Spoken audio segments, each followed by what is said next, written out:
صحابہ صرف حضور کے گھر روٹی کھادی، روٹی کھا کے گلاں کیتیاں، رب نے اندر رکوع نازل کر دیتا، یا ایھا الذین آمنوا لا تدخلوا بیوت النبی الا ان یؤذن لکم الی طعام غیر ناظرین اناء ولکن اذا دعیتم فادخلوا فاذا طعمتم فانتشروا ولا مستانسین لحدیث ان ذلکم کان یؤذی النبی فیستحیی منکم واللہ لا یستحیی من الحق۔ ایک آدمی کو سوچ سکتا ہے حضور کے بارے میں بات کرے؟ میں آپ نے سوچنے کی گل نہیں، صحابہ صرف گلاں کیتیاں، اللہ نے اندر رکوع نازل کر دیتا، فرمایا آج تو بعد ایمان والےو کھانے دا ٹائم ہوگے تو میرے نبی دے گھر دی طرف بھی نہیں، غیر ناظرین اناء دا مطلب کھانے دا ٹائم، فرمایا کھانے دا ٹائم ہوگے تو میرے نبی دے گھر دی طرف بھی نہیں دیکھنا۔ کھانے دا ٹائم ہے حضور دے گھر جڑا دھواں اٹھنا ہے، کھانا پک رہا ہونا، اے بھی نہیں اجازت ہے۔ فَإِذَا دُعِيتُمْ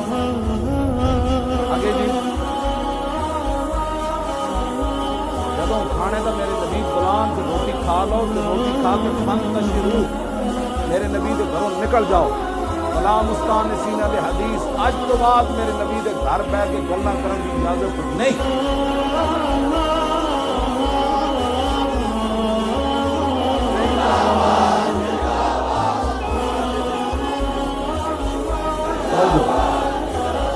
ان ذالکم کان یؤذی النبی،